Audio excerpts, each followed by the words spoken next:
Let's bring you some breaking news that has come to us in the last minute or so from Buckingham Palace. His Majesty the King has today initiated a formal process. This, of course, came as a huge shock. The thing about Catherine being handed sole authority over Princess Diana's private collection is that, according to a developing palace account, it happened shortly before midnight after King Charles was warned that two offices were preparing to make decisions about the same items. And the two people most viewers would expect to be involved, Camilla and William, were reportedly not called into the room. That is not routine palace administration. That is a monarch making certain a document is signed before anyone can slow it down. The account begins earlier that evening inside a secure records room at Buckingham Palace. Charles had been shown conflicting requests involving Diana's jewellery, handwritten letters, gowns, photographs, charity memorabilia, and personal keepsakes. One request concerned an international exhibition. Another concerned the ceremonial use of an item at a future royal event. Both appeared to be moving forward. Neither had one clear final authority. No object had left storage. But the paperwork revealed something Charles could not ignore. Curators believed one office could approve access.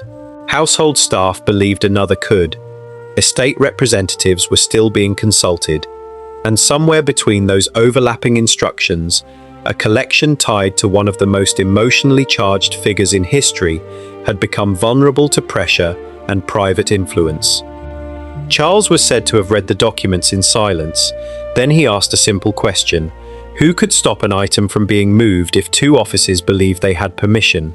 No one in the room gave him an answer. That answer changed the night.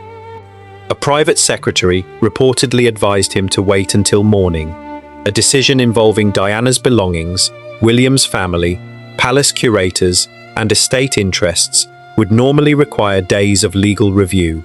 Charles refused. The royal solicitor was contacted. A draft order was prepared. By the time it reached Charles's study, the palace had grown quiet. The first version did not give Catherine complete control. It described her role as administrative oversight, language broad enough to sound important, but weak enough to let other offices shape the outcome. Charles rejected it. He did not want oversight. He wanted one name, one signature, and one person who could say no. According to the account, the revised wording gave Catherine sole and final authority over access, movement, exhibition, ceremonial use, reproduction, and public presentation. It covered jewellery, gowns, letters, photographs, gifts, charitable memorabilia, and private objects never placed before the public. Every future request would pass through Catherine. Then came the question that made the decision feel less like paperwork and more like a family rupture. Charles was asked whether Camilla should be present before he signed. He reportedly said no. He was then asked whether William should be called. Again, he said no. Hi viewers, should Catherine alone control Diana's collection? Yes or no? Leave one word in the comments and subscribe now, because when viewers stay silent, the most important parts of Diana's legacy can be decided behind closed doors without anyone paying attention. The exclusion of Camilla was striking. The exclusion of William was harder to explain. Diana was his mother, Catherine was his wife, yet Charles appeared determined to make the decision as monarch, not as husband, father, or father-in-law. He did not want the order softened by emotion. He did not want competing names added. And he did not want shared authority recreating the confusion he was trying to end. Catherine herself was not beside him when the final language was approved. She had reportedly urged Charles to delay the move until the family could be consulted. Not forever, just long enough to prevent the order from looking like an attack on Camilla or an attempt to place Catherine above Diana's sons. Charles refused. One final clause was then added. The authority would take effect immediately and remain valid through any transition in the crown unless formally revoked. That sentence changed everything. The order was not merely designed to settle one exhibition dispute. It was built to survive Charles himself. Shortly before midnight, the document was placed in front of him. He signed. No public statement followed. No palace briefing explained what had changed. No announcement prepared the family for the consequences. By morning, however, the new rule was active. Camilla did not hear it from Charles. She discovered it when her office submitted what seemed like a routine request concerning one of Diana's archived pieces. The reply came back formally and with no room for misunderstanding. Approval now had to come directly from Catherine. The reply reached Camilla's office shortly after 9 the next morning. It was brief, formal, and impossible to misread. The requested item could not be released, examined, photographed, or scheduled for ceremonial use without written approval from Catherine, Princess of Wales. No exception was offered. No explanation followed. That single message exposed the problem Charles believed he had solved. For several weeks, a major cultural institution had been preparing a proposed international exhibition focused on Diana's humanitarian work. The plan was ambitious. It would move through several cities and place her public causes beside the personal objects that had come to represent them. Organizers requested 2 evening gowns, selected correspondence, charity-related memorabilia, a small group of jewellery pieces, and several objects connected to her work with children, people living with illness, and communities affected by conflict. The proposal was presented as respectful, carefully curated, educational, but inside the palace, nothing about it was simple. At almost the same time, another household department had placed one of those requested pieces on a private list for possible ceremonial use during a future royal occasion. The item could not be in 2 places at once. More importantly, the 2 requests had travelled through different channels, and each office believed its instructions carried greater authority. The curators pointed to established collection procedures. Diana's estate representatives insisted that deeply personal belongings could not be treated like ordinary royal property. William's position as her eldest son carried moral weight, even where the legal position remained unclear. Harry's connection could not simply be ignored. Charles was the monarch. Camilla was the queen. Catherine stood beside the future king. Too many names, too many claims, and no final voice. The emergency inventory Charles ordered that night revealed how fragile the system had become. Some items were held by royal institutions. Others were linked to Diana's estate. A number had been placed in long-term storage after earlier exhibitions. Several had incomplete notes showing who had last approved access. One file referred to family consultation without identifying which family member had been consulted. That was the gap. A palace official could believe permission had been granted, while another office believed the same request was still under review. One quiet misunderstanding could place a private letter in a public display, send a gown overseas, or allow an object to appear at a ceremony before William and Harry even knew it had left storage. Charles wanted one answer. Catherine was brought into the discussion because her name had surfaced repeatedly in earlier reviews of Diana-related pieces. She had worn selected jewellery associated with Diana, but rarely spoke as though those objects belonged to her personally. She allowed the history to remain visible without claiming the woman behind it. To Charles, that restraint mattered. Catherine did not accept immediately. According to the account, she asked Charles to consider joint authority with William. Diana was his mother, and no signature could erase that bond. Charles refused. Catherine then suggested an independent archival board made up of legal advisors, curators, and representatives of the family. Charles refused again. Finally, she raised the most sensitive option of all. For deeply personal items, both William and Harry should be consulted before anything was approved. Charles listened. Then he said shared power was the reason the palace had reached this point. That answer placed Catherine in an impossible position. Approve the international exhibition, and critics could accuse the palace of turning Diana's private life into a travelling attraction. Reject it, and the same critics could say the monarchy was hiding her memory. Allow Camilla to use an item, and some would see disrespect. Refuse Camilla, and the decision would be read as punishment. Consult Harry, and the palace would fear another private disagreement becoming public. Exclude him, and Catherine would appear to be guarding his mother from him. Every route carried a cost. The first legal draft tried to soften that burden. It described Catherine's role as administrative oversight and allowed other palace officers to submit recommendations. On paper, it sounded balanced. In practice, it left the same doors open. Catherine read the phrase twice. Administrative oversight. It meant she could be blamed for every outcome while lacking the power to stop one. Before the document returned to Charles, the wording changed. Administrative oversight disappeared. In its place came a far stronger sentence. Catherine would hold sole authority over all access, movement, exhibition, ceremonial use, reproduction, and public presentation connected to Diana's private collection. Then came the final clause. No member of the royal household could request, examine, borrow, or authorize the use of any covered item without Catherine's written approval. Camilla's name was absent, yet when her office read the order that morning, there was no doubt whose access had just been restricted. And that was why the silence from Charles felt so deliberate. He had not merely appointed a guardian. He had created a locked door, placed Catherine on one side of it, and left Camilla standing on the other. By midday, Camilla was walking toward the king's study to demand an answer. Camilla reportedly reached the king's study before anyone had time to prepare him for the confrontation. The door opened, then closed behind her. What followed was not an official meeting. It was husband and wife, alone, facing a decision that had already moved beyond both of them. She placed the rejected request on his desk. Why had her office been denied access to an item held within the royal archive? Why had Catherine's approval suddenly become necessary? And why had Charles signed the order without speaking to her first? Charles did not answer immediately. He looked down at the document as though the wording might somehow speak for him. Camilla waited. The silence lengthened.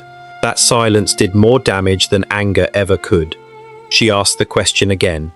This time, Charles told her that Diana's collection had become impossible to manage through overlapping offices and private understandings. Too many people believed they could approve the same thing. Too many requests were moving without one final decision maker. The emergency order, he said, was meant to end the confusion. Camilla heard something else. She heard that Charles believed Catherine could be trusted where she could not. Camilla reminded him that she had spent years carrying out public duties beside him, absorbing criticism that never fully disappeared, and standing through ceremonies where Diana's memory remained present in every camera angle. She had accepted that comparison because the institution demanded it. But this order was different. It did not merely preserve Diana's place, it gave another woman the power to decide whether the Queen could even approach what remained of that history. Charles answered carefully. Rank was not the issue. Purpose was. That word landed hard. To Camilla, it suggested that her motives were now under suspicion. Any request from her household could be judged not by her title, but by whether Catherine believed it served Diana's legacy. A future queen would be measuring the present queen's intentions, in writing. For decades, Camilla had lived inside a story she could never fully control. Diana was absent, yet never truly gone. Her photographs remained familiar. Her interviews were still replayed. Her clothes continued to draw crowds. Her sons carried her memory into every public appearance. Even when Camilla reached the highest position available to a royal wife, the past still stood beside her. Now the past had acquired a gatekeeper, and that gatekeeper was Catherine. There was another reason the order struck so deeply. Years earlier, Camilla's staff had made discreet inquiries about pieces connected to earlier royal women, including items later associated in the public mind with Diana. Some requests were delayed, others were redirected. A few simply disappeared into review. No public dispute followed, but within the household, each refusal was remembered. Then Catherine wore certain historic pieces with no visible resistance from the same system. To the public, those appearances looked natural. To Camilla, they may have looked like a pattern. She asked Charles whether the new restriction was temporary. Was it simply a response to the exhibition confusion? Would it end once the archive had been reviewed? Would ordinary access return after the immediate crisis passed? Charles gave her the answer she feared. The order had been written to continue through any transition in the crown unless it was formally revoked. The room changed. That meant Catherine's authority was not tied only to Charles's reign. It could survive into William's. It could remain in force after Camilla became the king's widow. It could shape every future request long after the man who signed it was no longer there to explain why. Camilla asked whether William knew. Charles said he had been informed after the signing. Not consulted, informed. For a moment, the conflict widened. If William had also been excluded, then the order was not simply an attack on Camilla. Charles had acted alone because he believed delay itself was dangerous. That should have reduced the personal sting. It did not. Camilla stood, gathered the rejected request, and told him that he had created a problem Catherine would now be forced to carry. Every refusal would look like hostility. Every approval would look calculated. Every object connected to Diana would become another test of loyalty. Charles did not disagree. That was the worst part. By the time Camilla left the study, her advisors had already begun asking for the order's full wording. They wanted to know what Charles had placed under Catherine's control, how far the restriction reached, and whether the king's signature could settle ownership questions that had remained blurred for years. The first legal review began that afternoon. It found something no one in the study had discussed. Not every gown, letter, photograph, jewel, or private keepsake linked to Diana belonged to the crown. Some items had passed through her estate. Some carried family interests. Others were governed by earlier agreements that no emergency order could erase. Charles had given Catherine sole authority. But sole authority over what, exactly? That question was about to turn a private argument into a battle over ownership, inheritance, and Diana's final wishes. The inventory was opened the following morning inside a climate-controlled archive. Catherine arrived with William, 2 archivists, a legal advisor, and a representative familiar with Diana's estate. No cameras were present. The purpose was simple: identify what Charles had placed under Catherine's authority. The room did not resemble a jewellery vault, it looked more like a preserved life. Garment boxes lined one wall, marked with dates, events, and handling instructions. Flat cases held letters, private notes, charity papers, and photographs never released publicly. Smaller containers held gifts from hospital visits, handwritten cards from children, campaign material, and personal objects that meant little financially but carried enormous emotional weight. Catherine moved slowly. One gown had been worn during a period when Diana's public confidence was changing. Another was linked to a charity appearance that shifted how people viewed illness and human contact. There were notes from overseas visits, briefing papers covered in Diana's handwriting, and correspondence from years when her private life was under relentless attention. These were not props. They were fragments of a person whose image had long outgrown the private woman behind it. William remained quiet through most of the review.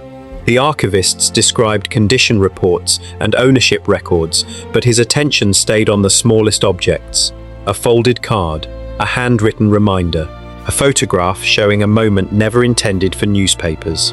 To the archive, each item required classification.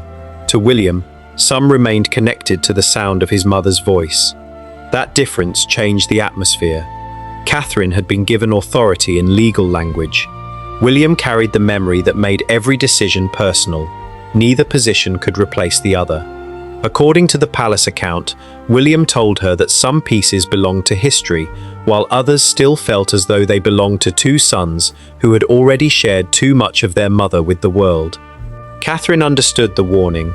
A public exhibition might preserve Diana's work, but it could also turn private grief into something strangers walked past behind glass. Then the archivist brought out a narrow document case, missing from the first inventory list. It had been sealed separately. Inside were copies of estate papers, handling notes, and a disputed handwritten instruction attributed to Diana. The wording was not a formal will. It did not carry the authority of a court-approved document, but its meaning was difficult to ignore. Certain personal belongings, it suggested, should remain connected to both William and Harry. The room went still.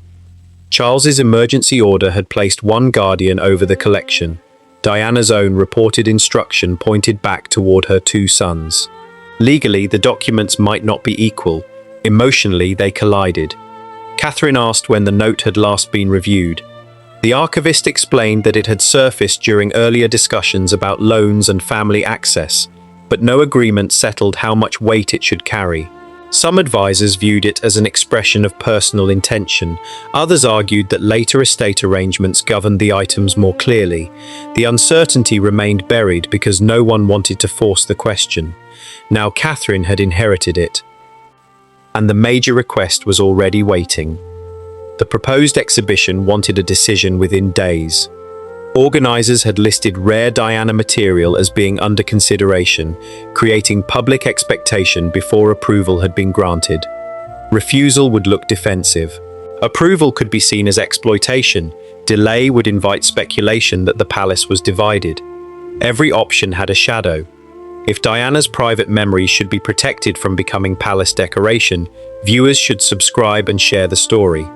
Silence makes it easier for powerful institutions to decide what the public is allowed to remember and what quietly disappears.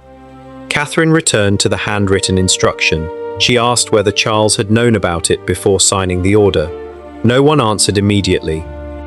William looked toward the legal advisor. The advisor looked at the archivist. That brief exchange gave Catherine the answer before anyone spoke. Charles had known. The archivist confirmed that the note had been included in the emergency briefing delivered to the king. He had seen the conflict between sole authority and Diana's wish that certain belongings remain tied to both sons. He had signed anyway. That revelation changed the meaning of the order. Charles had not chosen Catherine because he was unaware of Diana's reported wishes. He had chosen her because he believed she could stand between those wishes and palace machinery. William could not be expected to separate memory from duty. Harry's involvement carried public tensions. A committee would divide responsibility until no one could be held accountable. Catherine was the compromise no one would call a compromise. Close enough to understand the family, distant enough to make decisions the sons might never agree on. But the sealed case contained one more problem. Attached to the handwritten instruction was an old reference number linked to items stored outside the main royal archive. Those objects were not listed in Charles's order, yet one had already been requested for the international exhibition. Someone had started the process before Catherine received control, and whoever approved it knew the archive was divided. By late afternoon, the legal review had split Diana's collection into 4 separate worlds. The first contained items that had belonged to Diana personally and later passed through her estate. The second covered objects held or maintained by royal institutions.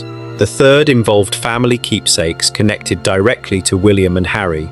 The fourth included pieces tied to museums, charities, insurers, or earlier exhibition agreements. Charles's order reached across all 4, but it did not erase the rules already attached to them. That distinction became the new crisis. The order had created certainty on paper, but beneath that certainty sat a maze of ownership. No palace statement could simplify. Catherine had been given final palace approval, yet some objects remained subject to estate interests, contractual promises, and family claims. She could stop an item from leaving a royal archive. She could not simply cancel every agreement made years earlier. Nor could one signature silence people who believed Diana had intended certain belongings for her sons. The power looked absolute. The reality was not. Camilla's advisors focused on that weakness. They argued that if even one requested item fell outside the Crown's direct control, the order could be challenged as too broad. Not because Catherine lacked standing, but because Charles may have attempted to govern property that was never entirely his to govern. William saw the danger immediately. If the wording failed, Catherine would be blamed for accepting authority she could not lawfully exercise. If it survived, she would become the person every disappointed museum, household office, family representative, and charity confronted first. Either way, she stood at the center. Then Harry's representatives sent a request for clarification. It was measured. No accusation, no public threat. They wanted to know whether the order changed access to objects intended for both brothers, whether private correspondence could be released without their agreement, and whether Catherine's authority extended to items Diana had reportedly wanted kept within the family. The questions were reasonable. That made them harder to dismiss. Catherine knew the palace feared any renewed dispute involving Harry. One leaked letter could turn a legal review into a public family conflict within hours. But ignoring him would create a different problem. Diana had 2 sons. No palace order could rewrite that truth without appearing cruel. So Catherine asked for a complete map of ownership before making any decision. The answer was not ready. What arrived instead was a deadline. The international exhibition organizers required confirmation within 48 hours. Their insurers needed final object lists. Transport teams needed dimensions, security requirements, and condition reports. Promotional material had already described rare personal items as being considered for display. The announcement had created expectation. Now the palace had to feed it or disappoint it. Refusal would invite accusations that the monarchy was locking Diana away. Approval would expose Catherine to claims that she was packaging private memory for public consumption. Delay would allow every side to invent its own explanation. There was no quiet choice left. One requested object made the decision even more dangerous. It was a handwritten letter from a deeply private period in Diana's life, preserved because of its historical value, but never approved for public display. The exhibition curators argued that the letter revealed her emotional connection to one of her charitable causes. The family representative believed displaying it would cross a line Diana never agreed to cross. Catherine read the summary twice. Then she asked who had placed the letter on the preliminary list. The exhibition file carried no final signature. Instead, it contained a chain of informal messages.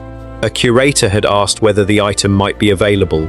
A palace liaison had replied that there appeared to be no immediate objection. That reply was then treated as encouragement, and encouragement slowly hardened into expectation. No one had formally approved anything, yet everyone had moved as though someone had. That was how institutions lost control, not through one dramatic command, but through small assumptions passed from desk to desk until they began to look official. Catherine requested the liaison's name. The answer changed the room. The message had come from an office attached to Camilla's household. There was no proof Camilla had seen it, no proof she had requested the letter. The liaison may have believed the inquiry concerned routine archival access, but after the confrontation in Charles's study, the connection looked explosive. William urged caution. An office was not the same as the person whose name stood above it. One careless employee could not become evidence of a deliberate campaign. Catherine agreed. Still, she ordered every communication preserved. No deletion, no alteration, no private explanation accepted without records. For the first time, the story no longer centered only on who would control Diana's collection. It centered on who had already been speaking for it before anyone had the right. And while the palace searched for that answer, the exhibition deadline kept moving closer. By the following morning, Catherine would have to choose: open the collection, close it, or expose the fact that someone inside the palace had nearly decided for her. The emergency meeting began before the exhibition deadline expired. Charles sat at one end of the table. Catherine sat opposite him. William was beside her. Camilla arrived with 2 advisors. The royal solicitor, an estate representative, 2 archivists, and a communications secretary filled the remaining seats. No press statement had been prepared. No one knew whether the collection would open, close, or become the center of a public dispute before sunset. She said the problem was not the exhibition, it was the absence of a complete record showing who owned each item, who had authority to approve access, and what Diana herself had intended. Until those questions were answered, no responsible decision could be made. Then she issued her first ruling. Every external loan would be frozen. Every ceremonial request would be suspended. Every unpublished letter would remain sealed. The communications secretary warned that the decision would trigger criticism within hours. Organisers had already built publicity around the possibility of rare Diana material. Charities expected the exhibition to draw attention to causes she had championed. A refusal could be portrayed as the palace hiding her legacy. Catherine did not change course. She ordered a complete independent inventory. Every gown, jewel, letter, photograph, gift and charity object would be classified by ownership, legal restriction, family interest and historical purpose. Nothing would move until the process was finished. Then came the harder part. For personal belongings connected directly to Diana as a mother, William and Harry would both be consulted. For institutional objects, curators and legal advisors could make recommendations. For public displays, every proposal would have to show a clear connection to Diana's work, not merely to royal image, publicity or ceremony. Catherine had not surrendered Charles's order. She had defined it. Camilla watched without interruption until Catherine reached the final rule. No request would receive special treatment because of rank. The king, the queen, the heir, the younger son, a museum, or Catherine herself would all face the same question. What purpose did the request serve? Camilla leaned forward. She asked whether Catherine would personally deny the Queen access to an item if she believed the purpose was wrong. Catherine answered that the restriction was not about title, it was about whether Diana's belongings were being used to honour her life or to settle someone else's position inside the monarchy. If the purpose failed that test, the answer would be no, even for Camilla. The words were calm, their effect was not. Camilla asked Charles whether this was what he had intended when he signed the order. Charles looked toward Catherine, then at the papers before him. According to the developing account, he said the collection needed a guardian who could refuse everyone, including those closest to the crown. That was the real design. Charles had not created the order simply to block Camilla. He had created a barrier against every future attempt to turn Diana's memory into a palace weapon. A future monarch might want an item used to strengthen an image. A spouse might want access to soften public opinion. An advisor might see a profitable exhibition. A curator might value history over privacy. A family member might act from grief. Charles wanted one person standing between all of them and the archive. Catherine had been chosen because she was close enough to understand the family, but not one of Diana's children. William and Harry carried memories no legal document could make neutral.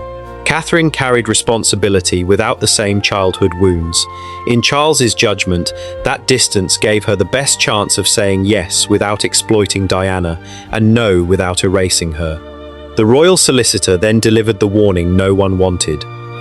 The order could still be tested. Diana's estate arrangements might limit Catherine's reach. Harry could challenge decisions affecting shared family property. Earlier contracts might survive the freeze. Camilla could question whether Charles had exceeded the boundaries of crown authority, and when William became king, he might possess the power to amend or cancel the arrangement. Catherine's control was real. It was not untouchable. She approved the freeze anyway. The exhibition received a formal delay. The private letter was removed from consideration. All communications linked to Camilla's household were preserved for review, but no accusation was made without evidence. Catherine refused to turn suspicion into a verdict. That restraint may have saved the family from an immediate rupture. It did not end the conflict. Somewhere inside the archive remained the sealed reference linked to objects stored outside the main royal collection. One object had attracted interest before the emergency order existed. Its location was known to only a small number of people, and the final access entry carried a date that did not match the official inventory. That detail leads directly into the next video, because the missing record was attached to one of Diana's most personal possessions, and the name written beside it was not Catherine's, William's, Harry's, or Charles's. Subscribe, like and share now, because the next video begins with the person who entered that archive before the palace realized the record had been changed.